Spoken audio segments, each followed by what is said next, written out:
በጣም ችግር አለብኝ። እስቲ 2-3 ቀን በማጣት ተቸግሬ ምንም ነገር ሳልቀምስ ሙሉበት ማድረግበት ጊዜ አለ። በአለባበስ ደረጃ ከሰው ተውሼ ነው የመጣሁት። ከሰው ተውሼ ከመምጣት የተነሳ የኔ ጫማ ስላልሆነ አሁን በጣም ይዞኝ እየተሰቃየሁ ነው።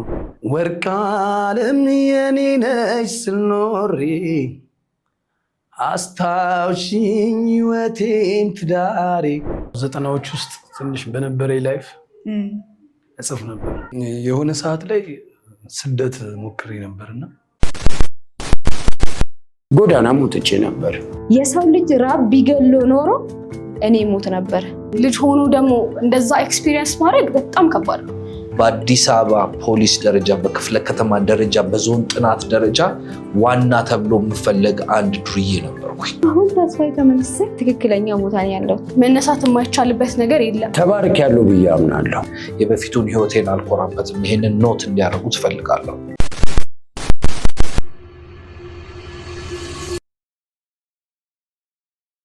ሰላም ጤና ይስጥልኝ። እንዴት ነህ? እግዚአብሔር ይመስገን አለን። እስኪ ራስህን አስተዋውቅልን። ስሜ ግዛው በቀለ ጉደታ እባላለሁ። በሰፈር ስሜ ደግሞ ተመስገን ተብዬ እጠራለሁ። እሺ፣ ተመስገን እያልኩ ልሂድ? ግዛውም ተመስገንም ብትይ አይከፋኝም። እሺ፣ እኔ ተመስገን የሚቀለኝ ይመስለኛል። እሺ ተሙ፣ አንድ ቪዲዮ አይቼ ነበረ ቲክቶክ ላይ እና ወደ 1.2 ሚሊዮን ቪው ታይቶልህ ነበረ እና በራስህ ግጥም እንዲያቀረብከው ቪዲዮ ነበር። ቪዲዮውን ከአጠገብ እናስገባልሃለን። ትክክል። አይኑ ተመልክቶ ልቦኑ ያልቃኘ የያዘውን ትቶ ሌላ ያልተመኘ ዓለማዊ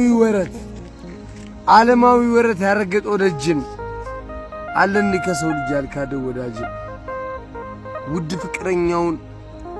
ውድ ፍቅረኛውን እንዲያ እንዳፈቀረ አንዲት ተወስኖ ዘላለም ያልኖረ ማነች ወይስ ማናት ይህንን የሠራ በቃሉ የሚገኝ ካስቀመጡት ስፍራ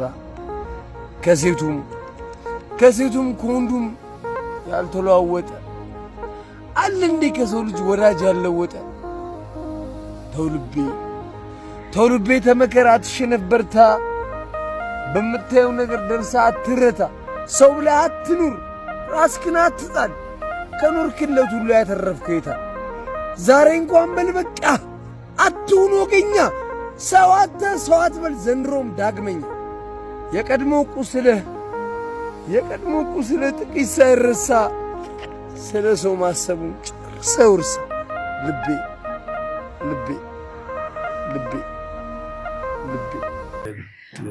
እስኪ ግጥም ጽፋለህ ተመስገን? አዎ፣ 90ዎች ውስጥ ትንሽ በነበረ ላይፍ እጽፍ ነበር። ከዛ በኋላ ግን ከዛ ህይወት ወጣው። የሆነ የምጽፍበት ደብተር ነበረኝና ወደ 98 አካባቢ ማን እንደሆነ አላውቅም ከቤት ውስጥ ወሰዱብኝ። በዛው በቃ ከግጥም ዓለም ወጣሁ እንጂ ብዙ ጽፍ ነበር። ሼር ምናምን ታደርጋለህ? ለማን ታሳይ ነበር? ማለት በቃ ጓደኞቼ ያዩታል፣ ራሴ መዝናናበት ነበር። መልሼ በማንበብ ብዙ የትምህርት ቤት ጓደኞቼ ይወዱልኝ ነበር። ግን ያን ዕቃ ካጣው በኋላ በቃ ተውኩትኝ። ምክንያት ነበረኝ የምጽፍበት። ምክንያቱ ምንድን ነው ማወቅ እንችላለን? በትምህርት ቤት ላይፌ ገና የ6ኛ ክፍል ተማሪ ሆኜ በጣም ወዳለች ነበረች። አብረን ነበር የምንማረው እና በቃ አብረንም አድገን በቃ አንለያይም። ስንሄድ አብረን ነው፣ ስንመጣ አብረን ነው። አጋጣሚ እኔ ወደ ሃይስኩል ስገባ እሷ ደገመች እና በዛ ተለያይተን በጣም ስለማንገናኝ በጣም ስለተራራቀን በዛ ነበር በቃ ጽፌ ነበረው። ከተገናኘንም በኋላ ሃይስኩል ላይ እኔ በተደጋጋሚ ደግም ጀመር። ሐሳቤ እሷ ስለነበረች 4 ጊዜ ደገምኩ። 9 በዛ ማን ደረሰችብኝ። እየጠበካት ነው ይመስል ነበር። ግን አጋጣሚ ደስ የሚለው ተገናኘን። ከተገናኘንም በኋላ አብረን ለረጅም ጊዜ እስከ 94 ዓመተ ምህረት እስከ 95 ዓመተ ምህረት ድረስ አብረን ነበር። ከዛ በኋላ ግን አጋጣሚ ያለ መግባባት ሲፈጠሩ መራራቅ ተጀመረ። እሷም 9ኛ ክፍል ላይ እያለን አረገዘችብኝ። ምንም አልነበረንም። እሷም ቤተሰብ ጋር ነበርኩ። ከዛ ሁለታችንም ቤተሰብ አባሩን ጓደኛዬ ጋር መኖር ጀመርን። የስንት ዓመት ልጆች ነበራችሁ የዛኔ? በጣም ነው የሚገርመው። በቃ እኔ 21 ዓመት በሆኑ እሷ 20 ዓመት ብትሆን ከዛ 95 ዓመተ ምህረት ግንቦት 5 እሷም ወለደች። አሁን የ23 ዓመት ልጅ አለችኝ። እድለኛ ወጣት አባት። ከእሷ ጋር ግን ያው ተለያይተን በተለያየንበት ሰዓት ነው ከሌላ ሰው ጋር ሳያት ያን ግጥም እንግዲህ 95 ዓመተ ምህረት ላይ የተሰራ ግጥም ነው። ኦኬ፣ ይሄ ግጥም አሁን የሰማነው ግጥም? ኦ ይገርማል። ሞዴል ነች አሁን ያለችው ወይስ? አሁን ከሌላ ሰው ጋር ነች። እሷም 20 ምናምን ዓመት የ2 ዓመት ልጅ ለእናቷ ትታ ወደ አረብ ሀገር ሄደች። አሁን ቅርብ ጊዜ ነው የገባችው። በዛኛው ዓመት በ20 ዓመቷ በ21 ዓመቷ ረጅም ጊዜ ከመጣችን በኋላ አሁን ከኔ ጋር አይደለንም። ልጄን ግን አገኛታለሁ። በዛ መሀል ነው ያን ግጥም ጉዳቴን የገለጽኩበት ግጥም ነው። እስኪ ንገረን ስለሷ። ምን አይነት ሰው ነበረች? ለእኔ በሰዓቱ መልካም ሰው ነበረች። ግን ልጃችን ከተወለደች በኋላ አለመግባባት ተጀመረ ቤት ውስጥ። በቃ መግባባት አልቻልንም በፍጹም። በዛ መሀል እኔ መጠጣት ጀመርኩ። እበሳጭ ነበር፣ ትታኝም ሄዳ ነበር እና ሁሉ ነገር ተበለሻሸብኝ። እዚህ ዋሊያ ስቴሽነሪ ይሰራ ነበር ፒያሳ። የሚያሰሩኝ ሰዎች በብዙ በትምህርት ቤት ህይወቴም የሚረዱኝ፣ ያስተማሩኝ፣ ያሳደጉኝ በእነሱ እጅ ነው ያደግኩት ማለት እችላለሁ።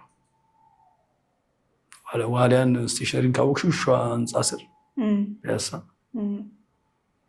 ምስራቅ ተረዳ ሰው ጋር ትባላለች። ያሳደገችኝ እናቴ ነች እና በቃ በጣም ጥሩ ቤተሰቦች ስለነበሩ ይህን ነገር ደብቄያቸው ነው ለዘመናት ይዞ የነበረውና የሆነ ሰዓት ላይ ያኔ ገና ስልክ መምጣቱ ነው። ስልክ የሆነ ሰው ጋር ቻርጅ አድርጌ ቀጥታ ልጁ አንስቶ ተመስገን ስትለው እነሱ የሚያውቁኝ በገዛው ነው። ታችን ነበር ቋቃቂ አጋጣሚ። አይ ግዛው ባለ ትዳሩ ነው ምናምን አላት። ግዛው የሚለውንም ሳቅ ስለነበር ስለምታውቅ አዎ አለችው። አገናኝ አለችው። ከዛ ፈልጋለሁ ምናምን ስመጣ ፋሚሊው ከና በቃ ተቀየረብኝ። ቤተሰብ ነበርኩ። መውለዴን ማግባቴን በቃ ፊት ለፊት ስናገር አላባረሩኝም ከስራ፣ ግን በቃ አኮረፉኝ። ለምን? አልገመቱኝም ማለት በቃ እንደዚህ አይነት ነገር አልጠበቁም። እኔ እንደምማር እየተማርኩ እንደምሰራ እንደዛ ነበር የሚያውቁት። ዋሽታቸው ነበር ማለት ነው። አልተናገርኩም። ምን ብዬ ስናገራለሁ? አንዴ የሆነ ነገር ነው። ቀን ግን እጠብቅ ነበር ለነገራቸው። በኋላ በቃ እነሱ ከደረሱበት አይቀር ብዬ እኔ ተናገርኩኝ። ለ3 ወር ለ4 ወር ያክል በእንደዛ ነው የተቆየን። በቃ እኔ ዝም ሲሉኝ ከብዶኝ ስራውን አቆምኩት።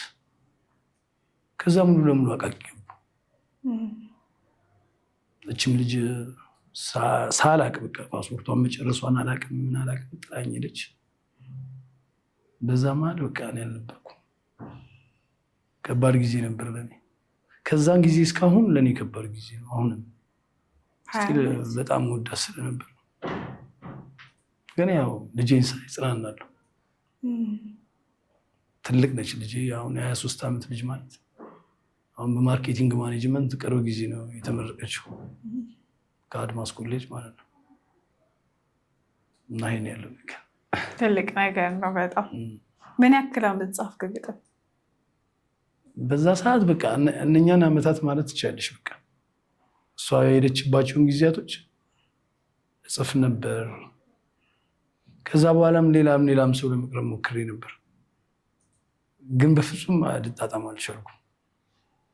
ድጋሚም አንዷ እንደዚሁ ቀረብኳት። ከእኚህ ቤተሰቦቼ ተራርቅ ያለው በቃ እስቲ ቆይ ሰው ስቀርብ ረሳ ይሆን እንደው ብዬ ማለት ነው።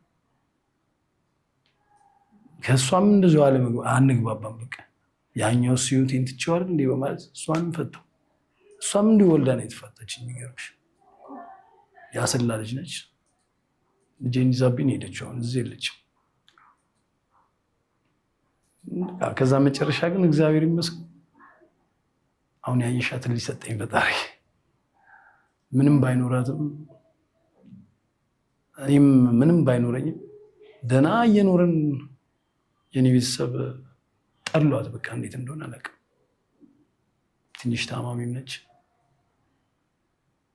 ተው እንደዚህ ነው ተው እንደዚህ ነው ምናምን። እኔ ደግሞ በቃ የራሳችሁ ጉዳይ ብዬ ጥያቸው ከቤት ወጣው ለቅ ወጣው እና ያን ክሊፕ ሲሰራ ያየሽበት ቦታ ላይ ነው ኑሮዬን ያደረኩት፣ አዳሬንም ያደረኩት። እውነት እንደዚህ እንደምታየኝ አይደለም፣ ከሰው ነው እንደዚህ ሆኜ እንዳላሳፍራችሁ ብዬ ለባብሽ የመጣሁት። እሷም እንደዛው ቤተሰቦቿ በጣም ጠሉ፣ አብሶ እናቷ። አንድ እህቷ ልጅ አለች፣ እግዚአብሔር ይመስገን እሷ ወጣ ገባም ቢሆን ትቀርበኛለች። መጨረሻ እሷም ሁኔታውን አየች አይችና ጥላቸው ወጣች። አዳሯን ከኔ ጋር ያልኩሽ ቦታ ነው፣ ተለያይተን አንውልም፣ በምንም ነገር እንግባባለን። ትንሽ እኔ ሰው ሲቀርብብኝ አልወድም፣ እንጣላለን።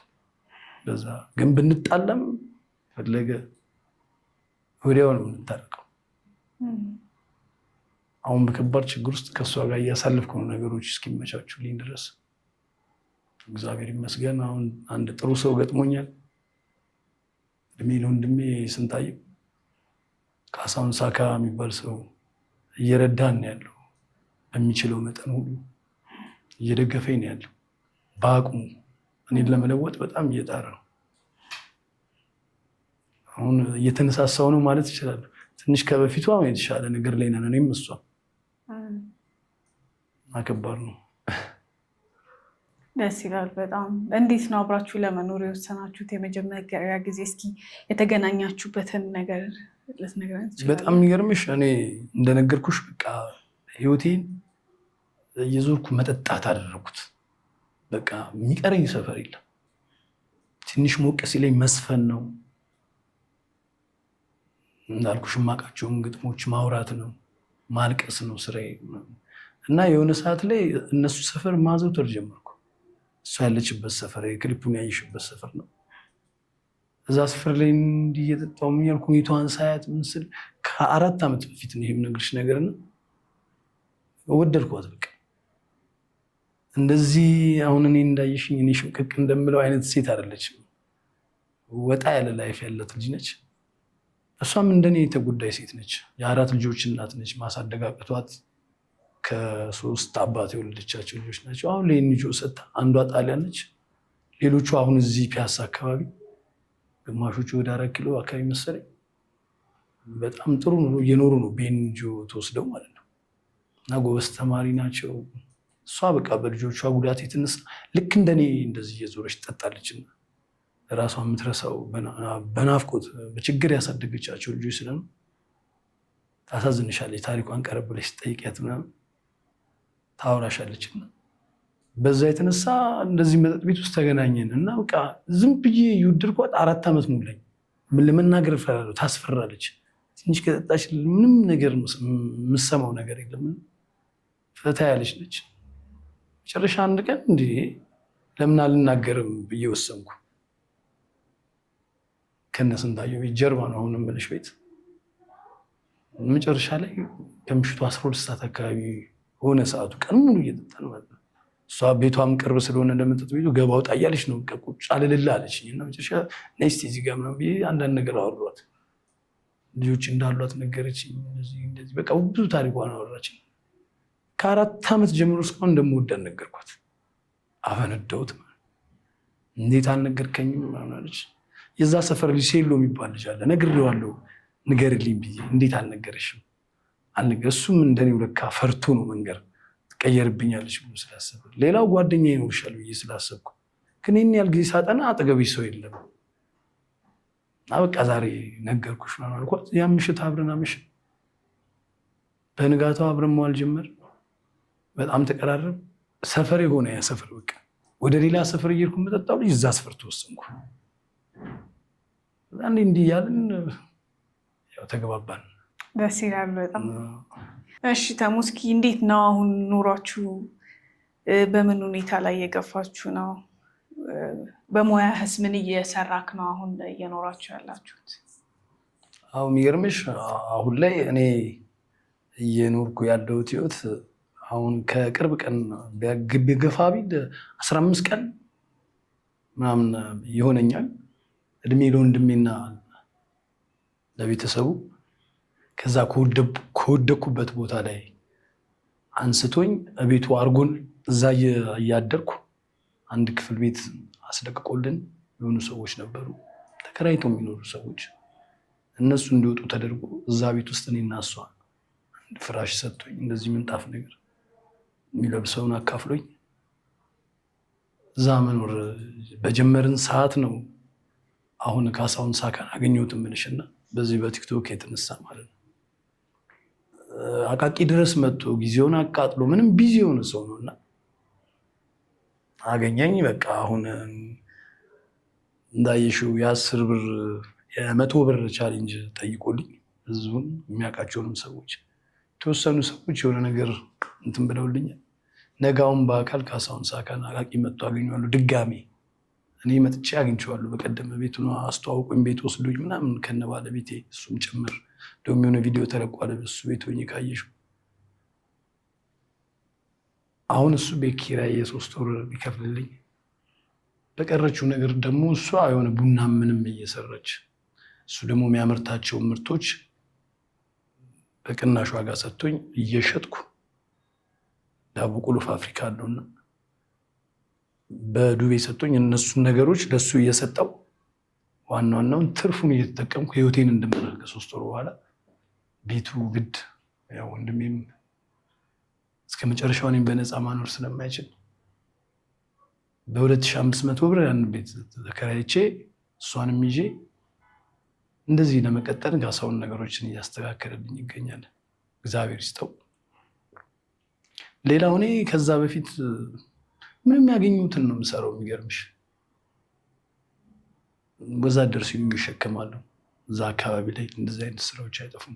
ቀን ስራ ሳገኝ እሰራለሁ። የፋብሪካ ስራ ለመስራት እቸገራለሁ። ቋሚ ነገር የለኝም እንጂ ብዙ የፋብሪካ ስራዎች አሉ። አቃቂ ቃሊቲ ላይ የኢንዱስትሪ ሀገር ነው ካወቅሽው። እና ሞከርኩ። አሁን ቅርብ ጊዜ ይህን ሁሉ ነገር ከመጀመሪያ በፊት አንድ የኤሌክትሪክ ፖል የሚያመርት ድርጅት አለ፣ ባዜቶ ይባላል። እና እዛ ገባውና ሳምንት እሷም እየተጨነቀች ምናምን ጠዋት በባዶ ይገባሉ። በባዶ የሚሰራ ስራ አይደለም። እንደምንም እንኳን 1 ወር ልቸገር ብዬ ከዛ በምናገኘው ቤት ተከራይተን የሆነ ነገር ቀለብም ይቀለኛል ብዬ አስቤ ማንም ይረዳኝ ስለሌለ በቃ ከሰውም እየለመነች ገበያችን ቅርብ ነው። ቲማቲም ምንም እየከታተፈች እያመጣችልኝ ሳምንት ሰራው። ከዛ በኋላ ግን የእሷ ስቃይ ከአቅሜ በላይ ሆነ። ያን ነገር ሊቀጥልበት አልቻልኩም። ድርጅቱም እንዳጋጣሚ 2ኛ ሸፍት ላይ ነበር እኛን የቀጠረን። አንዱ ሸፍት አቆሙ። በ3ኛው ቀን ሰራተኞችን ተመልሳችሁ ግቡ ሲል እኔ አልሰማሁኝም። ብሰማም ያን ስራ መቀጠል አልችልም ነበር። ምን እያደረገች እንታመጣልኝ እንደነበር ሌላም ሰው ነገረኝ። ከዛ በቃ ተውኩት እና እንደዚህ አሁን የድርጅት ስራ ለመስራት ቢያንስ የ1 ወር ቀለብ የ1 ወር የቤት ኪራይ የሚያስፈልገኝ ሰው ስለሆንኩ ያገኘሁትን ነገር ነው የምሰራው። አሁን ላይ እንዳይርበን እኔም እሷም እንዳይርበን አልዋሽሽም። በቃ ካጣው ስራ ካጣው አንዳንድ ሆቴሎች ምናምን እንደዛ አይነት ነገር ወንድም ያውቃል። በዛ ህይወት ላይ ነኝ ያሉት። አሁን ትንሽ እግዚአብሔር ይመስገን እሱን ከሚበላው ላይ እያካፈለኝ፣ እስካሁንም የቤቱ ኪራይ አልተከፈለም። ገና ነገ ካሳሁን ሲመጣ እኔ ግን ከገባው ቤት ውስጥ ያው ያውቃል ከአንድ 10 ቀን 10 ምናምን ቀን ሆኖኛል። እና ይሄ ነው ያለው አሁን ያለሁበት ሁኔታ። እስኪ ተሙ ስለ ልጅነት እስኪ ንገረን። ምን አይነት ሰው መሆን ትፈልግ ነበር ስታድግ? እና አስተዳደግ የት አካባቢ ነበር? እንደነገርኩሽ ቅድም ከመጀመራችን በፊት አንዳንድ ነገሮች አውርተን ነበርና ማስተናገጃ ግቢ ነው። በእርግጥ የተወለድኩት ስወለድ እዛው አቃቂ ነው የተወለድኩት። እናቴ ሰው ቤት ትሰራ ነበር። 01 የሚባል ሰፈር ነው አቃቂ ላይ። እዛ ሰፈር አንድ መጠጥ ቤት ውስጥ እናቴ ጠጅ ቤት ነገር ነው። እናቴ እዛ እየሰራች ነው አጋጣሚ የተወለድኩት። ከዛ በኋላ እናቴ በቃ እኔን ማሳደግ አቃታት። የ1 ዓመት ነው የ2 ዓመት ልጅ ሆኜ አልተመቻትም ከስራው ጋር። እኔ ታማሚ ነበርኩ ይባላል። ሆዴን በጣም ያመኝ ነበርና እነኛ ሰዎች ከመወለዴ በፊት ለረጅም ዓመት ይወዷት የነበሩት ባለቤቶች ጠሏት እናቴ በእኔ የተነሳ። አመጣችኝና ማስተናገጃ ያልኩሽ ግቢ አክስት አላት ሰጠችኝ። እዛ እኔ ስወለድ የአቃቂ ልጅ ሆኜ እድገቴን ምኔን እዛ አቃቂ አላውቅም። ሙሉ ነገሬን የማውቀው ማስተናገጃ ግቢ ነው።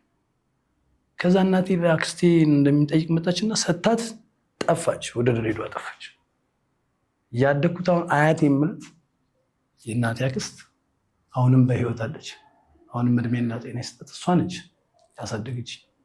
ከዛ በኋላ 1ኛ እና 2ኛ ክፍልን ጥበበ ገበያ ተማርኩኝ ማለት ነው። እንደዛ እያልኩ ፊደል የቆጠርነው እዛው ግቢ ውስጥ ነው። ያደግኩትም እዛ ግቢ ውስጥ ነው። ዛሬ አብሮኝ ያደጉ ልጆች የሉም በብዛት። ግማሹ ጀርመን፣ ግማሹ እንግሊዝ ምናምን ናቸው። ሲመጡ አንዳንዶቹ ፈልገው ያገኙኛል። ያው እንዲህ ዘለቄታ ያለው ነገር ባያረጉልኝ አሁን እንኳን ሁሉም አይመጡም፣ አይፈልጉም። እና እዚህ ነው ተወልጄ ያደግኩት፣ ማስተናገጃ ግቢ ነው። አሁን ላይ እንዳለ እንትኖቹ የነበሩት ሰዎች ያሉት አቃቂ ነው። 83 ኢህአዴግ ከዛ ግቢ አስወጣን እንዳለ ውጡልኝ ያለው። በቃ እናንተ ቤተሰቦቻችሁን ጨርሰን የመጣን ሰዎች ነንና በምንም ጉዳይ ተማምነን ልንኖር አንችልም፣ ውጡ አለን። ሲያስወጣን 3 ቀን ብቻ ነው ነገር የነገረን። በ4ኛው ቀን ድንገት ነው በቃ አልወጣም ያለው። እየተመጣና ግቢው ዕቃችንን ይዘን ወጣ። ቀጥታ የኛ ሰዎች የወታደር ቤተሰብ ሰዎች ናቸውና ደናድናዎቹ ተሯሩጠው አሁን ሴጣን ግቢ ተብሎ የሚጠራው በተለምዶ ካቴድራል አጠገብ ያ ባዶ ቦታ ላይ ማንንም ሳናማክር ሄደን ሰፈርን። ግማሹ በሳጠራ ግማሹ አቅም ያለው በቆርቆሮ 10 ምናምን ተዛጋ ቆየን።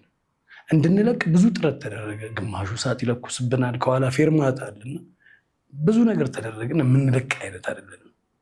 ጎበዝ ኮሚቴዎችም ነበሩ መሀላችን ላይና ነፍሱን ይማር ጌታቸው የሚባል ጎበዝ ሰው ነበር። እንደምንም በማዘጋጃ ቤት በምን አስጨርሶ ከሌሎች ሰዎች ጋር አሁን አቃቂ ታዩ ሰፈር ተሰጠ ነው። ከዛ በኋላ ወላጅ እናቴ እኔ በቃ እዚህ መኖር እንደምችል ስታውቅ፣ አክስቷ ጋር መኖር እንደምችል ስታውቅ በስንት ዓመቷ አቃቂ ተመለሰች። እኛ አቃቂ ከመግባታችን በፊት አቃቂ እናቴ ትኖር ነበር ማለት ነው። ግን አሁንም አያቴን ነው እናቴ የምለው። ወላጄ ግን ብትኖርም ብዙም ነው አይደለም። በቃ የምፈራው ከዚች ይልቅ አያቴ ነው። ወንድሞቼ የምላቸው የአያቴ ልጆች ነው። እኔ አያቴ ነው የምላት፣ የአያቴ ልጆች ነው ወንድሞች የምለው። አሁንም አሉ። የምጠራውም በእነሱ አባት ነው። በቀላ አይደለም ወላጅ አባቴ፣ የአያቴ ባል ነው።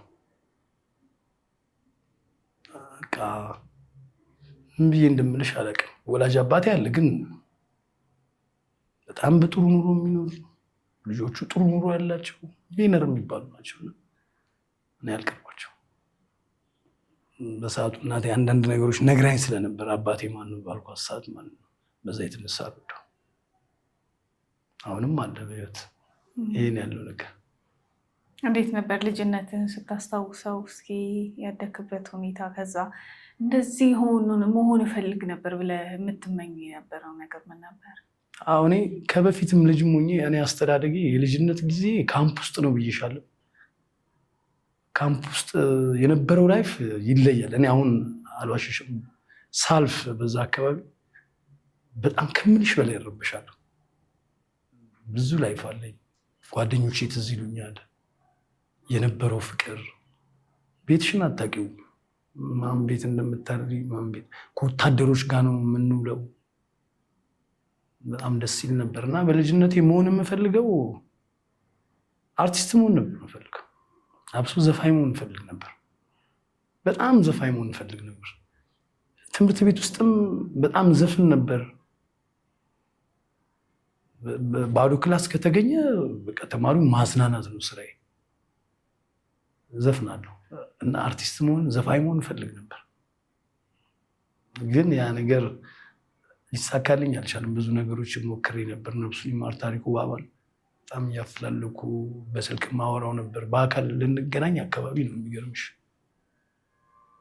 አሁን ላይ ቅርብ ጊዜ ላይ እሱ በህይወት ሄደውና እዛ በኋላ በቃ መቼም እዚህ ነገር ላይ እንደማልደርስ ተስፋ ቆረኩ እና ዝም ብዬ እየኖርኩ ያለው ነው። አጋጣሚ እድሜ ለስንታየው ይህ ነገርማ ሞቶ አይቀርም አለኝና ሞባይሉን እንትን እያለ እሱ እንደሚያደርገው እንትን አለውና በሱ እያዝናናኝ ምን እያለኝ ምናምን ይህ ነገር መስራት ጀመረና የሚገርምሽ በቃ እንደዚህም ሰዎች ያገኛሉ ሰዎች ያዩኛል ብዬ አልገመትኩም ነበር። እንድነሳሳ አደረገኝ እና እናንተም ስቀጥሉኝ በጣም ደስተኛ ሆኜ እውነት ቀኑ ራሱ ርቆኝ ነበር። መጀመሪያ ቀን ከደወልሽልኝ በኋላ ቀኑ እየራቀኝ ነበር። ይህን ቀን ለመምጣት ምናልባት አንድ እርምጃ ብራመድ ይሆናል ብዬ ስላሰብኩ እና ያ ነው እኔ ከልጅነት የነበረኝ ህልም አርቲስት መሆን ነበር።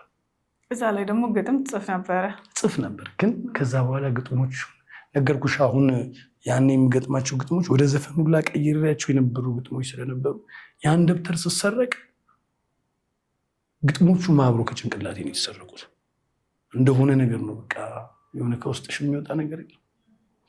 ከነኛ ሁሉ ግጥሞቼ ግን እችን ግጥም እስካሁን አረሳትም። የሚገርምሽ አሁን ያያችኋትን ግጥም አረሳትም።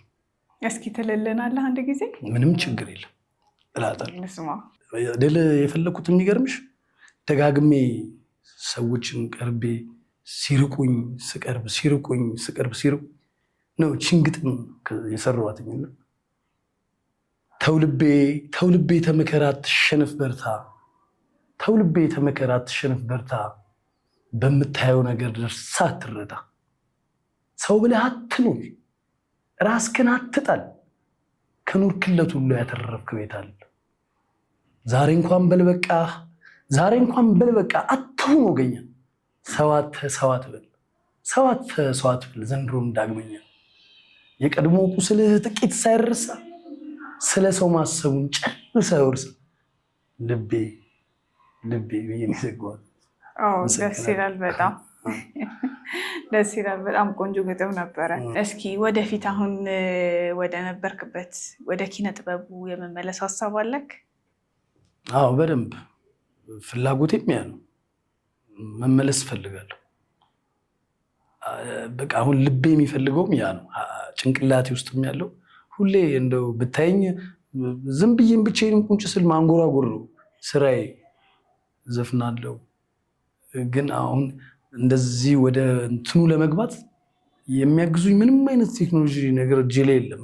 አሁን ዘመኑ ረቋል ካየሽና የራሴ ስራዎች ድንገት በልብ የሚመጡ ስራዎች አሉ። አሁን አንዳንድ ጊዜ እንደነገርኩሽ ትንሽ መጠቀማመስ ነበር። እግዚአብሔር ይመስገን አሁን ነው እቺን ሰሞን ወደዚህ ስራ ከገባን ሰዓት ጀምሮ ከወንድሜ ጋር ተውኩት እንጂ በቃ ድንገት የምፈጥራቸው ግጥሞች አሉ። በዛ ሰዓት ብጽፍ ቶሎ እንደዚህ የሚይዝበት ነገር ቢኖረኝ የሚያግዙኝ ሰዎች ቢኖሩ ወደ አርቱ ብመለስ ደስ ይለኛል። እንደ በፊት የግጥም መጽሐፍ፣ ሙዚቃዎች መስራት ፍላጎት ይሄ ነው። መመለስ እፈልጋለሁ። ደስ ይላል በጣም። ይሄ የሚስብ የሙያ ዘርፍ ካለ ወይ ከዚህ በፊት ሰርተህበት የምታውቀው ነገር ይህንን ነገር ብሰራ ምናምን ብለህ የምታስበው ነገር አለ? በስራ ደረጃ እንደነገርኩሽ እዚህ ፒያሳ በነበርኩ ሰዓት ያሳደጉኝ ሰዎች ባለሀብቶች ናቸውና የዲኮር ስራ አስተምረውኛል። እዚህ ጋር ሙሽራ ይቀመጣል ከተባልኩ ቦታው ይሄ ነው ከተባልኩ ያም ቦታ ሙሉ ማቴሪያል ካለ በደንብ እሰራለሁ። መኪና ሱባለው፣ ባክግራውንድ እሰራለሁ። ፎቶዎች ይኖሩሃል ከዚህ በፊት የሰራበት? ነበሩኝ። የሚገርምሽ ግን አሁን እጄ ላይ ሳያቸው እየተበሳጨው በእውነት ነው የምልሽ። አንድ ወቅት ላይ ራሴን ያነደድኩት። የአለቆችን ስልክ አውቃለሁ፣ እነሱ ጋር ይኖረኛል ብዬ አስባለሁ። ፎቶዎች አሉኝና ያ ሙያ አለኝ። እግዚአብሔር ቢረዳኝ ከሙዚቃው አጠገብ ጎን ለጎን እሱን በሰራ ደስ ይለኛል። ሳሮት ዲኮር ይባላል የአለቆቼ ዲኮር እንትን ብዙ ስራዎች ሰርቻለሁ። ሸራተን፣ ሂልተን፣ ጊዮን፣ ግሎባል፣ ሻለውን ለገብ 17 አባተ መናፈሻ እኔ ያልሰራሁበት ቦታ የለም። በሆቴል ደረጃ ብዙ ቦታ ሰርቻለሁ። ያ ሙያ አለኝ። ኦኬ፣ የዲኮር ሙያ የነበረ የምትሰራበት የነበረ ሙያ የምለው ከዚህ ውጭ ምንም አይነት ሙያ የለኝም። በቃ ምንም አይነት እና እቃውን ለማሟላት ራሱ ብዙ ጓጉቼ ብዙ ጥሬያለሁ፣ እንደዚህ ሳይወደድ በፊት። አሁን ግን ሙሉ የዲኮር እቃ ማስተካከል ይከብዳል። የሚገርምሽ አሁን አቃቂ ላይ ራሱ አሁን ያሉበት ቦታ ላይ የሚያውቁ ሰዎች ራሳቸው የሆነች እቃ ያላቸው ሰዎች ተከራይተው እንደሰራላቸው ያደርጉኛል። አሁንም ሰው ድሬ ያለው የሚያውቁ እንግዲህ ወደፊት እነሱም ሊነግሯቸው ይችሉ ይሆናልና ምንም ደግሞ እቃ የሌላቸውን ሰዎች የሆነ ነገር ፈጣጥሬ ቆንጆ የሚያገባውን እንዲያገባ አድርጋሉ። አሁንም ድረስና የሰርግ ስራ በጣም እሰራለሁ እንጂ ቀለበት ስራዎች እንደ ምርቃት፣ ልደት ምናምን በቃ ማሳመር ምናምን እችልበታለሁ። እቃው ስለሌለኝ ግን በቃ ይህን ነገር ማስኬድ አልቻልኩም። እቃው እስኪመጣ ግን በክራይ የሚያሟላ ሰው ካለ ሙያው አለህ ማለት ነው? አለኝ። አሁንም አንዳንድ ሰዎች እቃውን ያስተካክሉና ይጠሩኛል። እቃውማ ኖሩ እንዴት ደስ እንደሚልሽ መስራቱ በጣም ደስተኛ ሆኜ ባይከፍሉኝ ሁላ ሙያው አሁንም አልረሳሁትም እንዴ ለካ አይሞትም እንዴ ካይምሮ የምልበት ጊዜ አለን። በራሴም ፈጠራ ሁላ የምሰራቸው ስራዎች አሉ፣ እንዲያምር የማደርግበት ነገር ማለት ነው። እና እግዚአብሔር ቢረዳኝ ይህንንም ብሰራ ደስ ይለኛል። ሙያ አለኝ የምለው ሙያ ይሄ ነው። እኔ ሌላ ምንም ሙያ የለኝ እና ሙዚቃው እንደምታውቂው ነው። እስኪ በድምፅ የሆነ ነገር በለን። በማንጎራጎር ነው። አክሊሉ ስዩምን በጣም ወደዋለሁ። እንደነገርኩሽ ያቺ ባለቤቴ ስትለየኝ ዘፈኑ በኔ እድሜ ነው። 1974 ነው የተወለድኩትና ዘፈኑ በኔ እድሜ ነው። 74 ዓመተ ምህረት ነው አክሊሉ ይሄን ስራ የሰራውና ወርቅ ዓለም የሚለውን ዘፈን ወድለታለሁ። ሙሉ ካሴቱን ወደዋለሁ። ግን ወርቅ ዓለምን አሁን ራሱ አንዳንድ ቦታዎች ላይ እለዋለሁ። ልሞክር። ትንሽ ጉንፋን ግን አስቸግሮኛል። ልሞክር። እሺ። ወርቅ ዓለም የኔ ነሽ ስልኖሬ አስታውሽኝ ሕይወቴን ትዳሬ ዓለምዬ ፍቅሬ ወርቅ ዓለም የኔ ነሽ ስልኖሬ አስታውሽኝ ሕይወቴን ትዳሬ ዓለምዬ ፍቅሬ ወርቅ ዓለም ጋራ ቁልቁለቱን እዚህ ጋር በራሴ ግጥም ነው የሚሄደውና ወርቅ ዓለም ፍነው ነበር ወርቅ ዓለም እግዚአብሔር ይመስገን ወርቅ ዓለም ይሄ ሁሉ ቀር ምድርን ተቀበይው በደንብ አስቢው በደንብ አስቢው በደንብ አስቢው ታዲያ ለምንድነው ወደድኩ ያልሽው ወደድኩ ያልሽው ወደድኩ ያልሽው ረጅም ነው እና በሌላ ጊዜ ግን በደንብ ብለዋለሁ። እውነት በጣም ጉንፋን በጣም አፍኖኛል። አይ ቆንጆ ነው ይሄ ራሱ። እስኪ በቲክቶክ ክንጠብቅ ይሄን በራስ ማለት ነው ሙሉውን እለዋለሁ ብዬ አስባለሁ። አይ ሁሉንም ስራዎችህን ቲክቶክ አካውንትህን እዚህ እናስገባና ከዛ በኋላ እንጠብቃለን ለኦዲየንሳችን የሚደርስ ይሆናል። ይህን ባላደርግ ኖሮ የምትለው ነገር አለ ህይወትክ ውስጥ? ይህን እዚህ ጋ ባልስዝ ኖሮ ይህን ባላረግ ኖሮ ነገሮች በዚህ መንገድ ይሄዱ ነበር የምትለው? ምናልባት ቲኔጅ ሆነው ልጆች ሆነው በአንተ እድሜ አሁን ነገሮች የሚያዩበት እይታ የተለየ ሊሆን ይችላልና አንድ ላይ አያይዘህም ለእነሱ ከራስህ ህይወት ተሞክሮ የምትላቸው ነገር ካለ እስኪ። በጣም ጥሩ ልክ ነው ያልሽው ነገርና እኔ ያኔ የነገርኩሽ የመጀመሪያ የትዳር ህይወቴ ላይ በነበርኩ ሰዓት እሷን አጣው ብዬ አድርጌ ማላውቀው የመጠጥ ህይወት ውስጥ ባልገባ ኖሮ አንድ ይሄን ሁለተኛ ነበሩ አጠገብ የማያስፈልጉ ልጆች ከሷም ጋር ሆኜ ማለት ነው ነገሮችን ቀስ በቀስ እንድሞክር ያደረጉኝ ሰዎች ነበሩ። እነኛን ሰዎች ብተው ኖሮ ገብቶሻል። እሷም ልትርቀኝ የቻለችበት ምክንያት አይታ ማታውቀውን ነገር እያየችብኝ ስለነበር እሷም ከሄደች በኋላ ይሄን ነገር ባላደርግ ማለት ቀጥታ የመጠጥ ህይወት ውስጥ ባልገባ እውነቴን ነው የምልሽ ያ ነገር ህይወቴን አበላሽቶታል። ለረጅም ዓመት በዛ ነገር እንድቀጥል ስላደረገኝ እኔ አሁንም ለሌላም ሰዎች የምናገረው ነገሮች ፌል ሊያደርጉ ይችላሉ፣ ይበላሽ ይችላል። ግን ያ ነገር ተበላሸ ብሎ ለመውጣት መሞከር ነው እንጂ ያ ነገር ተበላሸ ብሎ በዛው መቀጠል የባሰ ሌላ ህይወት ውስጥ መግባት እንደሆነ ተምሬበታለሁ። ሌላም ሰው ከኔ ተምሮ እዚህ ነገር ውስጥ ያለ ሰው ቢመለስ ነው የምለው። ለሚያውቁኝ ለጓደኞቼም አሉ አንዳንድ ጓደኞቼ እንደኔ በእንደዚህ አይነት ህይወት ዛሬ መጥፎ ኑሮ የሚኖሩም አሉ። ግማሹ ደግሞ ከዛ ከገጠመው ህይወት አልፎ ዛሬ ጥሩ ኑሮ ላይ ያሉ ብዙ ጓደኞች አሉ በትምህርታቸው። ስለዚህ እነሱን አይተን መማር፣ እኔን አይቶ ደግሞ ሰው እንዲማር እፈልጋለሁ። እውነት ነው የምልሽ በቃ በኮንዲሽን ደረጃ በሰው እይታ ላለኝ ሁሉ ነገር እንዲቀንስ ሆኗልና ያ የሆነበት ምክንያት መጠጥ ነው ብዬ አስባለሁ። መጠጥ ብዙ ነገሬን እንዳጣርጉኝ፣ ምን አሳጥተዋል? ቤተሰቤን እንዳጣርጉኛል። መጀመሪያ በጣም ወዳት የነበረችው ሚስቴን እንዳጣርጉኛል፣ ትዳሬን እንዳጣርጉኛል። አብረን መኖር ጀምረን ነበር። በቃ ጥሩ ኑሮ እየኖርኩ ነበር። እዚህም ከሰዎች ካወቁ በኋላ በቃ እንደውም አልፎ ተርፎ የሆነ ነገር እያደረጉልኝ ነበር። ባያወሩኝም እኔ ለምን አኮረፉኝ ብዬ ነው ስራውን የተውኩት። የሚገርምሽ ብዙ ነገሬን አሳጥቶኛል። ጓደኛ አሳጥቶኛል። እጄ ላይ የነበሩ ነገሮችን አሳጥቶኛል። ከሰው የነበረኝን ክብር አሳጥቶኛል። በቤተሰቤ ደረጃ እንኳን የነበረኝን ክብር እንዳጣ አድርጎኛል። በዘመዶቼ ደረጃ የነበረኝን ክብር እንዳጣ አድርጎኛል። በስራ ደረጃ ራሱ ከቤተሰብ ጋር እያለ እውነት ኧረ አይሰራም የማኮጠጭ ነው እናውቀዋለን። ጉዳቴን ግን የውስጤን ማንም አያውቅልኝም።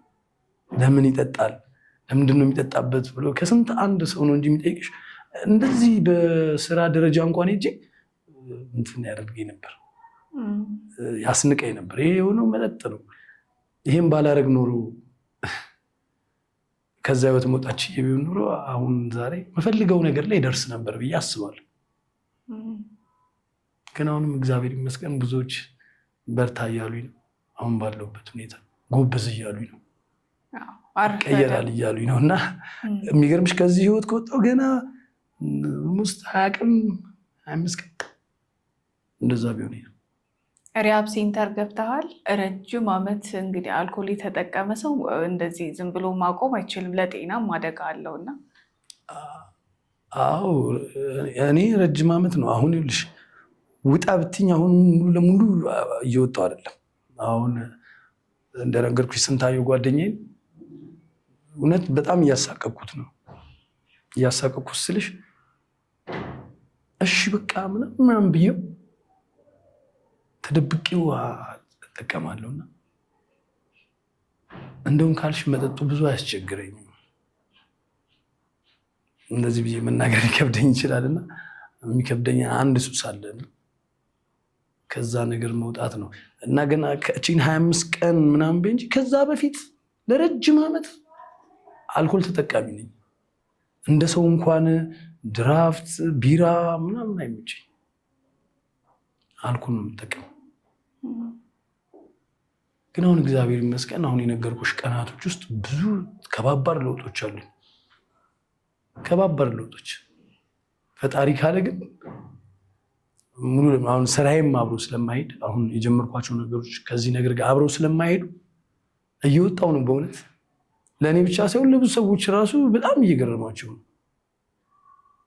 እውነቴን ነው የምልሽ። አንቺ አሁን የመጀመሪያ ቀን ስትጠሪ በእንደዚህ ኮንዲሽን ቀረጻ፣ ሚዲያ ስቱዲዮ አረን ያልሄድም ነው ያልኩት። ከዛ ነው ይህ ነገር እኮ ለእኔ ሊጠቅመኝ ይችላል፣ የሆነ ልጅ እንዲደርስልኛል። እስቲል የሚገርምሽ በኋላ እናወራዋለን፣ ሌላ ሚስጥር እነግርሻለሁና እወጣለሁ ብዬ አስባለሁ። ከዚህ ህይወት አስባለሁም ብቻ ሳይሆን አደርገዋለሁ። ከወሰንሽ ምንም ነገር ይቆማል። ያወቅኩትኝም እኔ ለደቂቃ አልኩሽ ቦታ ስነሳ ሬዚስታንቴ እንኳን ቶሎ መጠጥ ቦታ ደርሼ እንትን ካላልኩኝ እኔ ትክክለኛ አቋም ላይ የለኝም። ሰው ማዋራት አልወድም፣ ፍርሃት ይለቅብኛል። እንደዚሁ ምንም ነገር ሳላጠፋ ቶሎ ከመጠጡ ካልተገናኙ ፍርሃት ይለቅብኛል። ግን አንድ ሁለት ስል ሙሉ ለሙሉ ሰውነቴ ሪላክስ ያደርጋል። ግን ሰሞኑ ያንን ነገር ሳላደርግ መንቀሳቀስ እየቻልኩ ነው። የነገርኩሽ ቀናቶች ዳላ በእውነት ነው የምልሽ። እንደዚህ ቁጭ ብዬ ከሰው ጋር ምንም ነገር አጠገቤ ሳይኖር ማውራት የምችል ልጅ አይደለሁም። አሁን ግን ከዛ ህይወት እየወጣሁ ነው። ካየሽ የቲክቶክ መጀመሪያ የለቀኩበት ቦታ እንደውም ወንድሜ በጣም አተኩሮ እያየኝ የነበረበት ቦታ ላይ አይቼዋለሁ። እና ቲክቶክ እኔ አሁን ነው በደንብ ያየሁት የሚያልኩን ራሱ። ከዛ ቦታ ላይ ብዙ ጊዜ ያሳልፋለሁ ብቻዬን ያለ ምንም ነገር ቁጭ ብዬ። እንደሚቻል ያወቁት በዛ ነው፣ መውጣት እንደሚቻል። በጣም የሰዎች አሁን እያዩ ያሉት ነገር ተመችቷቸዋል። አንዳንዶች እንደውም መጥቶ አጠገቤ ቁጭ ይላሉ። የሚገርም ለውጥ ነው። የማይለኝ የለም አሁን ላይ። አስተካክልና ወደ ህይወቴ እመለሳለሁ ብዬ አስባለሁ። እንዴት ነው አሁን በራሳቸው በበጎ ፈቃደኛ ማገገሚያ ሕክምና ነገሮች ቢመቻችልህ ለመግባት ፈቃደኛ ነህ? እኔም ባለቤቴም ፈቃደኛ ነው። የሚገርምሽ ሁለታችሁም? እሷም እንደኔ ነች። ነግሬሻለሁ፣ ልጆቿን በማጣቷ የተነሳ አንዳንድ ጊዜ እንደውም ትንሽ ከቀመሰች በኋላ ቁጭ ብላ የምታለቅስበት ጊዜ አለ። ይናፍቋታል። በ6 ወር አንዴ ብቻ ነው ማየት የምትችለው። በዛ ጊዜ እንኳን ሄዳ ለማየት አቅሙ የላትም። እስቲል በመሳፈሪያ እንኳን ሳይቀር። የሚገርምሽ እኔ እንኳን ሳቅ አሁን በዚህ ዓመት ውስጥ 2 ጊዜ እድሉ አምልጧታል እና በዛ የተነሳ በጣም ትበሳጫለች። እስቲ እግዚአብሔር ከረዳኝ አሁን ፋሲካ ላይ አንድ እድል አላት። ፋሲካ ሲፈታ ሄዳ የምታይበት እድል አለና ሁለታችን እንደውም እሷን ሊወስዱብኝ ነበር የሆኑ ንጆ እንትኖች ማገገሚያ ሊከቷት ነበር። እንዴ ተለያይተን ለስንት ወር ስል ለ6 ወር እንዴ 6 ወር እኔ 1 ደቂቃ ካጠገቤ እንድትሄጂ የማልፈልግ ልጅ እውነት አንለያይም። በእውነት ነው የምልሽ። ለደቂቃ ካጠገቤ ዞር ካለች እኔ አልወድም። ለምን ትንሽ ተስፋ ሰጥታኛለች። እውነቴን ነው የምልሽ። በቃ በምበሳጭበት ሰዓት ላይ ብዙ ነገር እየተበላሸ በነበረበት ሰዓት ላይ ያገኘኋትኝና እሷም ፈቃደኛ ነች፣ እኔም ፈቃደኛ ነኝ። ተለያይተን ግን መግባት አንችልም። እድሉን ብናገኝ ብንገባ ደስተኛ ነኝ። ያው ቦታው ሊለያይ ይችላል። እኔ በጣም ፈቃደኛ ነኝ። ይህ ነገር ቢመቻች እና ብገባ ደስተኛ ነኝ። የተለያየ ግቢም ቢሆን አንድ ላይ ሪሃብ ማድረግ ትፈልጋላችሁ ማለት ነው? ደስ ይላል። እስኪ ይህን አልጠየቀችኝም። ስለዚህ በአውራ ምናምን የምትለው ነገር ካለ ያልነገርከን ነገር ካለ? በጣም ችግር አለብኝ። እስቲ 2-3 ቀን በማጣት ተቸግሬ ምንም ነገር ሳልቀምስ የምውልበት የማድርበት ጊዜ አለ። በአለባበስ ደረጃ ከሰው ተውሼ ነው የመጣሁት። ከሰው ተውሼ ከመምጣት የተነሳ የኔ ጫማ ስላልሆነ አሁን በጣም ይዞኝ እየተሰቃየሁ ነው። አሁን እንደውም ቅድም ነጠላ ጫማ ካላቸው ልጠይቅ እንደ ከዚህ በላይ አይደል ቀረጻው ብዬ ልጠይቅ ስል አሁን መጀመር ትችላላችሁ ሲባል ነው የተውኩትና እዚህ ደረጃ ድረስ አይነት ችግሮች አሉብኝ። እንደነገርኩሽ የማረፊያ ጉዳይ አሁን እድሜ ለካሳውን ሳካ ነገ መቶ የ3 ወር ኪራይ ሊከፍልልኝ ነው። ቀጠሮ ይዘናል። ጠዋትም ደውሎ ሊንም ስንታንም አውርቶታልና ከ3 ወር በኋላ ምን አይነት ስራ ሰርቼ ነው ህይወቴን የምመራው በዚህ በኪራይ ደረጃ የምቀጥለው ብዬ አስባለሁ። ሁለተኛ ደግሞ እንደነገርኩሽ እሱ በደንብ ያውቃል ትንሽ የጤና ችግር እሷንም ስለሚያመት በጣም አስባለሁ። ነገ ትለያኝ ዛሬ ትለያኝ አላውቅም። ከዛ በኋላ ተመልሼ እዛ አዘቅት ውስጥ እንዳልገባ አሁን ያልሻቸው ነገሮች ተመሻሽተውላ ወደ ማገገሚያ ለጊዜው ብንገባ ደስተኛ ነው። ምክንያቱም ያማታል። ግልጽ ማድረጉ አስፈላጊ አይደለም። ይገባሻል ብዬ ነው። እኔም በዛው ህይወት ውስጥ ነኝ አሁን ላይ። እንግዲህ እነኛ ችግሮች አሉ። እነኛ ህመሞች ደግሞ የሚገርምሽ በቂ አመጋገብ ይፈልጋል። እኛ በቂ የምግብ ስርዓት ያለ ልጆች አይደለንም። በእውነት ነው የምልሽ። እስኪ እንዴት ነበረ ባለቤትህ ከሄደች በኋላ ከዛ ነገሮች ለአንተ ቀጣይ ምን ውሳኔ ወሰነህ ነበረ ከሱስ ውጭ? የሆነ ሰዓት ላይ ስደት ሞክሬ ነበርና 4 ጓደኛሞች አለን ሰፈር ላይ እና ከሁሉም ታላቅ እኔ ነኝና ለምን ስደት አንሄድም ተባብለን ተማከርን። እንደቀደነው እንዲቁጭ ብለን ማለት ነው። እንደውም ጥሩ ነው በሱዳን አድርገን በመተማ አድርገን ሱዳን ገብተን በቃ በሊቢያ አድርገን እንግሊዝ ሞክር ምናምን ተባለ ማለት ነው።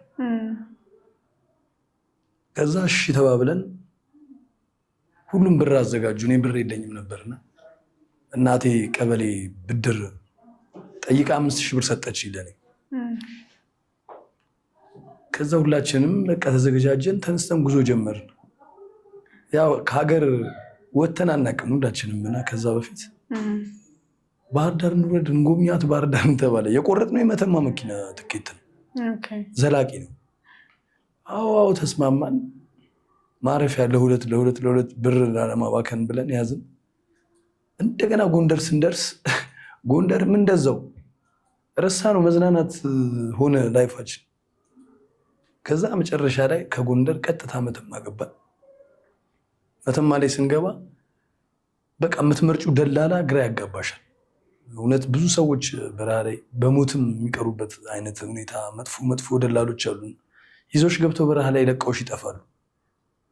የተባለው ቦታ አያደርሱሽም እና በቃ ይህን እስክናጣራ ሳምንት ፈጀብን። በዛ ሳምንት ውስጥ በጣም የሚገርምሽ ብዙ ብር ጨረስን እና የሁላችንም ብር አለቀ። ሁላችንም አንዳንድ ጓደኛ ያዝን ማለት ነው። ከሴቶቹ ጋር 8 ሆነን መጨረሻ ላይ ሴቶቹ አብራኝ የነበረችው ልጅ እህቷ ቀድማ እንግሊዝ አለች። በዚሁ በበረሃን ሄደችው እና በቃ ስለኔ ነገረቻትና በቃ እሱን ብቻውን ይዘሽው ጥፊ እኔ ብር ልካለሁ ምናምን አለች።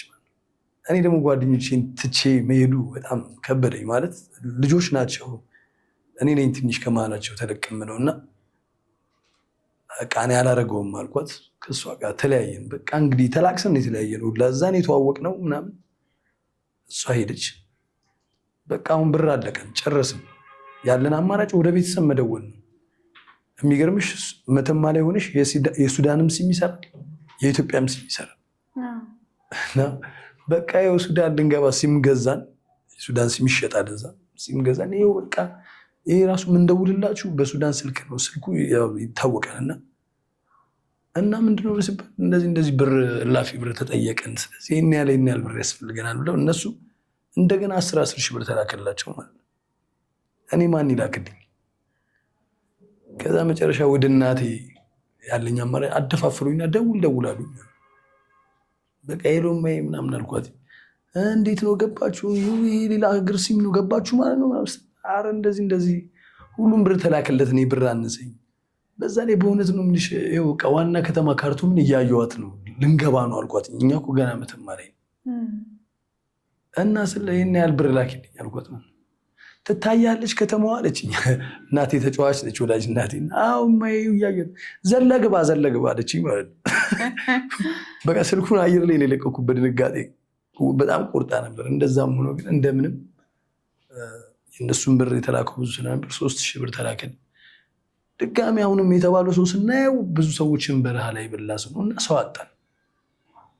ያለን አማራጭ አንድ ሰለሞን የሚባል ሰው ነው። እሱን እስክናናገር ወረፋ ስለነበር ብዙ ሰዎች ስላሉ ከፊታችን አሁንም ብራችን ተመናመነ ማለት ነው። እንደምንም ልጁን አሳምነን ገባን። የነበረው መከራ አስቀያሚ ነበር። መሀል በረሃ ላይ ዘንዶ ሲመጣ ይታይሻል። ንጹህ አሸዋ ነው ምርግጭውም የምትይጅበትም ንጹህ ምንም አፈር ይናፍቅሻል የለም እና እንደዚህ አቧራ ይቆማል። እሱ ከሩቅ ሲመጣ ሁሉም ሰው ተረባርቦ ነው 20 ምናምን ሰው ነው ይዞን የገባው ደላላ። እንደምን የሚገለጥና እዛ ጉድጓድ ውስጥ ነው ገብታሽ የምትደበቂ። አሸዋውን ቶሎ ቶሎ ይባላል። በላሽ ላይ ሙላ ሊያልፍ ይችላል። እሱ ቀጥታ ዳይሬክት ነው የሚያየው እንጂ እዛ ውስጥ እንዳለሽ አያውቅም። በቃ እንደዛ እያልን እንደምንም ወደ ካርቱም ተቃረብን ማለት ነው። መጨረሻ ላይ ከካርቱም ልንወጣ ድጋሚ የሆኑ ስራዎችን ሰራርተን ምናምን ልናመልጥ መንገድ ሊጀመር ማለት ነው፣ ወደ ሊቢያ ጉዞ ማለት ነው። በቃ በጣም አስቀያሚ ነበር። ልጆቻችን የታረዱበት ጊዜ ነበርና አረ ተመለሱ ይቅርባችሁ ምናምን ተባለ። እንደገና የነበረችን ሳንቲም ደግሞ ከፍለን ጉዞ ወደ ኢትዮጵያ እምቢ ብለው የሄዱ እውነት በረሃ ላይ በህይወት የጠፉ አሉ። ከኛ ጋር ስልክ እንለዋወጥ ነበር ምናምን። በቃ ከዛ በኋላ ስልካቸው ተቋረጠ። አለ መጓዜ ወደ ሊቢያ ለመቅረቤ እግዚአብሔር ረዳኝ። አሁን ዛሬ በህይወት እንድኖር አድርጎኛል።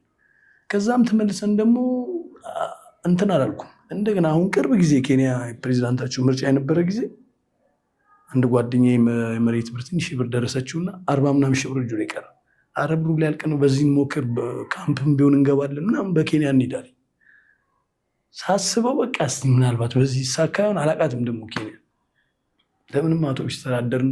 የሞያሌ መኪና ነው እኛ የፈለግን የነበረው። ቀጥታ ዳይሬክት የሞያሌ መኪና ከአውቶቡስ ተራ የለም። የአቤሎ ነው መቆረጥ ያለባችሁ ተባለ። እሺ የአቤሎ አላውቀውም ሀገሩ። ወደዚህ ደግሞ የአቤሎ ቆርጥን። በአንድ ቀን የአቤሎ ገባ። 1 ሰዓት ከምናምን ላይ አደርን። ጠዋት እንደገና ጉዞ ወደ ሞያሌ 4 ሰዓት ከምናምን ላይ ደረስን። ለሊት 12 ሰዓት ጉዞ የጀመርን ማለት ነው። የጨርሻ እንደዚህ ቀስና ሀገሩ ያስፈራል ምናምን። ቦንጋ የምትባል ክልል አለች። ወደ እነሱ ክልል ልትገቢ ስትይ በሞተር የሆነ ልጅ እዛ ድረስ አደረሰን። አልጋ ያዝን፣ ሻንጣችን ምናምን አስቀምጠን ለካ እንደዚህ ስደት ሲኬድ ሻንጣ ምን አያያዝም። ተሸውደን ሻንጣ ይዘን ነበር። ግን ይቅርባችሁ ምናምን አለን ባሉ ሞተሩ። እኔ ራሱ እንደዚህ አይነት ሰው እንደጫንኩ ከታወቀ እኔ ራሱ ይታሰራሉ። እኔ እዚህ ጋር ውረዱልኛል። ይዞን የሄደበትን ብር እንኳን ሳይቀበለን ነው ተመልሶ የገባው የሮጠው ማለት ነው በሞተሩ። እኛ ገባን ስናይ በቃ የኛም ዜጎች አሉ የኬንያም ዜጎች አሉ። ዌልካም ቱ ኬንያ ምናምን አልፈን የት እናይገባ። ከዛ በቃ እስቲ ሻይ ቡና እያልን ቁጭ ብለን እናወራ አልኩት ጓደኛ። ትንሽ አንዳንድ ጊዜ ዞር ወደኋላ ማሰባት ነገር አለች። እሱ ወደፊት ነው በቃ። የሆነ ወላይታ ልጅ አጋጠመን። ኬን የመጣችሁት እንደዚህ ምናምን። ኧረ እኔስ መታወቂያው ስላለኝ ነው እንዲህ በነፃነት መንቀሳ። አሁን ከተያዛችሁ የኢትዮጵያ 300 ሺህ ብር አስከፍሏችሁ ነው የምትለቀቁት ከዚህ የሚወጡት። እሱም ገና ከብዙ እስር በኋላ እሱም ሰው ካላችሁ እዚሁ ልበሰብሱም ትችላላችሁ እስከ መጨረሻው። አሁን እኮ የምርጫ ወቅት ነው፣ ኑ በሉን እንደምንም ላስወጣችኋልና በጣም ደነገጠን። ወደ ሞያሌ ያስገባል። ውለን ሳናድር ነው ኮንትሮባንድ ምናምን ይዘን ወደ አቃቂ ተመለስን እንሻለሁ። እና ከዛ በኋላም ብዙ ሀገራትን ሞካክሬያለሁ። ኢትዮጵያን ብዙ ቦታ ዞሩ። ከዛ በኋላ በቃ ወደዚህ ወደ ኮምቦልቻ፣ ወደ ባህር ዳር፣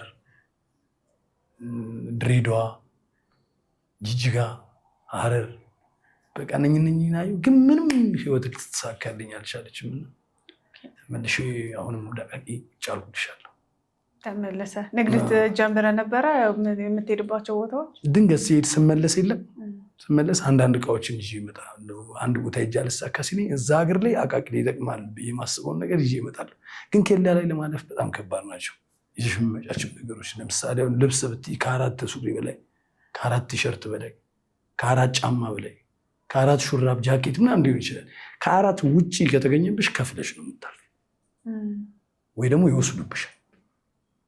እንደምንም ከለመንሽን ከፍለሽና በጣም ስቃ ያለው እሱ ማያዋጣ ነገር ነውና ኪሳሩ አንዳንዴ ባዶ እጅሽ የምትቀሪበት አይነት ነገር አለ። እሱንም አልሄድኩበትም፣ ብዙ ተውኩት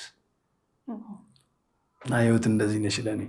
በዚህ አጋጣሚ ማመስገን የምትፈልገው ቴንኪው የምትላቸው ሰዎች ካሉ ህይወት ላይ? በመጀመሪያ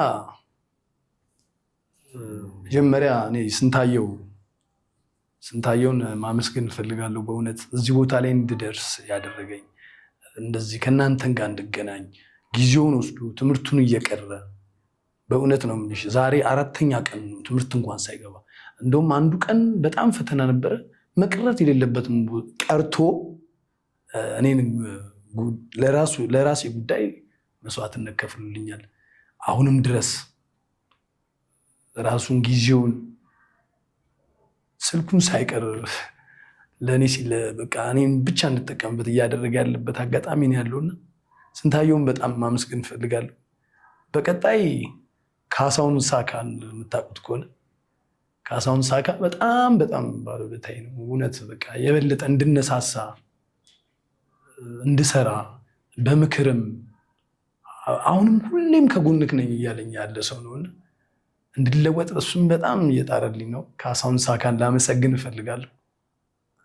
ሌላ የአቂም ወጣትም እናቶችም አባቶችም ሆነው ጎልማሶችም ብዙ ህፃናትም ሴቶችም ወንዶችም አሉና አሁን እየሄድኩበት ላለው ነገር ፎሎም ላይክም እያደረጉኝ እያገዙኝ ያሉ ልጆች አሉ። በርታ እያሉኝ በአካልም እንደዛውም በቃ ብዙ ነገር እያደረጉ ያሉልኝ ሰዎች አሉና ማመስገን እፈልጋለሁ። በተረፈ ሁሉም ዓለም ላይ የሚገኙ ህዝቦች፣ ኢትዮጵያ ውስጥ የሚገኙ ህዝቦች እማላቃቸውም እየረዱኝ ያለበት አጋጣሚ አለ። በዚህ ስራ በጣም እንዲሄድልኝ እየረዱኝ ያሉ ሰዎች አሉና ማመስገን እፈልጋለሁ። ይህንን ነው ማለት የምፈልገው። በጣም እናመሰግናለን። እኔም አመሰግናለሁ።